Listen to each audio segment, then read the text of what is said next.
വോട്ടെടുപ്പിന് ശേഷവും രാഷ്ട്രീയ വിവാദങ്ങളും പ്രത്യാരോപണങ്ങളും ഒഴിയുന്നില്ല. കോഴിക്കോട് ജില്ലയിലാകട്ടെ പോളിംഗ് പ്രക്രിയകളെ അടക്കം വിമർശിച്ചാണ് മുന്നണികൾ രംഗത്തെത്തിയത്. അതേസമയം ലത്തീൻ കത്തോലിക്ക സമുദായ വോട്ടുകളിൽ കണ്ണുനട്ടാണ് എറണാകുളത്തെ മുന്നണി സ്ഥാനാർത്ഥികളുള്ളത്. കൊച്ചിയിൽ നിന്നും കിരൺ കുമാർ, കോഴിക്കോട് നിന്നും ആനന്ദ് പുതൂർ എന്നിവർ ചേരുകയാണ്. ആദ്യം കിരൺ കുമാറിലേക്ക്. കിരൺ, ജനവിധി കഴിഞ്ഞു, പക്ഷേ വിവാദങ്ങളും ആരോപണങ്ങളും പ്രത്യാരോപണങ്ങളും അവസാനിക്കുന്നില്ല.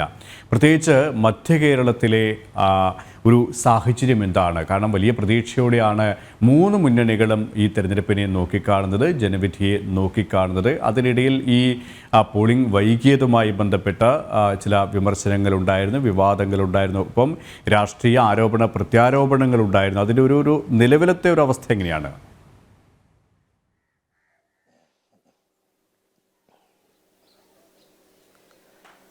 KP എറണാകുളം ജില്ലയെ സംബന്ധിച്ച് അല്ലെങ്കിൽ എറണാകുളം ലോക്സഭാ മണ്ഡലത്തെ സംബന്ധിച്ച് മൂന്ന് മതവിഭാഗങ്ങൾക്കും ശക്തമായ സ്വാധീനമുള്ള ഒരു മണ്ഡലമായിരുന്നു. എന്നാൽ ഈ മണ്ഡലത്തിലുള്ള ലത്തീൻ സമുദായത്തിൻ്റെ ഒരു സ്വാധീനം, ആ സ്വാധീനത്തെ മുതലെടുക്കുക അല്ലെങ്കിൽ അതിനെ ഉപയോഗപ്പെടുത്തുക എന്നുള്ള രീതിയിലുള്ള കാര്യങ്ങൾ തന്നെയാണ് ഇരു മുന്നണികളും, ഇടതു വലതു മുന്നണികളും പ്രധാനമായിട്ടും ഈ ലോക്സഭാ തെരഞ്ഞെടുപ്പിലും ലക്ഷ്യം വെച്ചിരുന്നത്.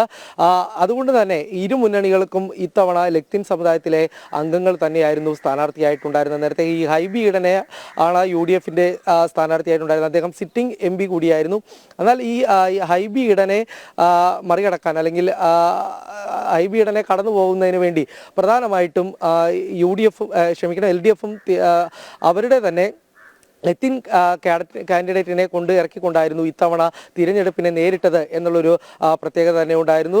പലതവണ, അതായത് എറണാകുളം ലോക്സഭാ മണ്ഡലത്തിൻ്റെ ചരിത്രം നോക്കിക്കഴിഞ്ഞാൽ ഇതിൽ ഭൂരിപക്ഷവും ലത്തീൻ സമുദായാംഗങ്ങൾ മാത്രമാണ് ജയിച്ചിട്ടുള്ളത്. ഈ മണ്ഡലത്തിൻ്റെ ചരിത്രത്തിൽ ആകെ 2 തവണ മാത്രമാണ് ഈ ലത്തീൻ സമുദായത്തിന് പുറത്തു നിന്നുള്ള ഒരു സ്ഥാനാർത്ഥി ജയിക്കുന്ന സാഹചര്യം ഉണ്ടാകുന്നത്. അത് ആദ്യത്തെ തെരഞ്ഞെടുപ്പിൽ, കേരള സംസ്ഥാനം രൂപീകരിച്ചിട്ടുള്ള ആദ്യ തെരഞ്ഞെടുപ്പിൽ AM തോമസും പിന്നീട് LDF സ്ഥാനാർത്ഥിയായിരുന്ന V വിശ്വനാഥ മേനോനും, ഇങ്ങനെ 2 പേർ മാത്രമാണ് ഈ ലത്തീൻ സമുദായത്തിന് പുറത്തു നിന്ന് ജയിച്ചിട്ടുള്ളത്. എന്നാൽ കൃത്യമായ ഒരു സമവാക്യം ഈ തെരഞ്ഞെടുപ്പിലെല്ലാം തന്നെ പലതവണ ഈ ലത്തീൻ സമുദായ അംഗങ്ങളുടെ ഭാഗത്തു നിന്നും കണ്ടിട്ടുണ്ട്. കാര്യം ഒരു ശക്തമായ UDFന്റെ മണ്ഡലം എന്ന് വിശേഷിക്കപ്പെടുമ്പോൾ പോലും പലതവണ ഈ ലത്തീൻ സമുദായത്തിൽ നിന്നുള്ള അംഗങ്ങൾ അത് ഇടതുപക്ഷത്തു നിന്നും ജയിച്ചു കയറുന്നതായിട്ടുള്ള കാഴ്ച പലതവണ കണ്ടിട്ടുള്ളതാണ്. അതുകൊണ്ട് തന്നെ ഇത്തവണയും ഈ തെരഞ്ഞെടുപ്പിനെ നേരിടുന്ന സമയത്ത് LDFും പ്രധാനമായിട്ടും ഈ ലത്തീൻ സമുദായത്തിൻ്റെ വോട്ട് തന്നെയാണ് ലക്ഷ്യം വെച്ചിരുന്നത്.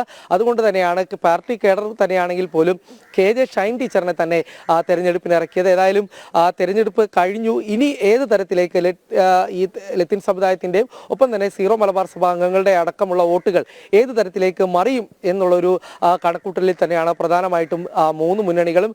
ഇരു മുന്നണികളും അവർ ലത്തീൻ സമുദായങ്ങളെ ഇറക്കിയാണ് തെരഞ്ഞെടുപ്പിനെ നേരിട്ടതെങ്കിൽ, എന്നാൽ കൃത്യമായ വികസന രാഷ്ട്രീയം പറഞ്ഞുകൊണ്ട് ഒപ്പം ഈ സമുദായങ്ങളെല്ലാം തന്നെ കൂടെ നിർത്താൻ കഴിഞ്ഞിട്ടുണ്ട് എന്നുള്ളൊരു വിശ്വാസം തന്നെയാണ് NDAക്കുള്ളത്. അതുകൊണ്ട് തന്നെ ഈ തെരഞ്ഞെടുപ്പ് അവസാനിച്ച ഒരു സാഹചര്യത്തിൽ NDAക്കും ശക്തമായ വോട്ടുകൾ ലത്തീൻ സമുദായത്തിൽ നിന്ന് അടക്കം ലഭിച്ചിട്ടുണ്ട് എന്നുള്ളൊരു കണക്കുകൂട്ടൽ തന്നെയാണുള്ളത്. അതുകൊണ്ട് തന്നെ ഇത്തവണ ഏത് തരത്തിലേക്ക് മണ്ഡലം പോകും, അല്ലെങ്കിൽ മണ്ഡലത്തിൻ്റെ നേരത്തെ ഉണ്ടായിട്ടുള്ള ഈ സമവാക്യങ്ങളെല്ലാം തന്നെ തിരുത്തുന്നതായിരിക്കുമോ ഇത്തവണത്തെ ഇലക്ഷൻ എന്നുള്ളൊരു കണക്കുകൂട്ടലിൽ തന്നെയാണ് പ്രധാനമായിട്ടും മൂന്ന് മുന്നണികളും ഉള്ളത്.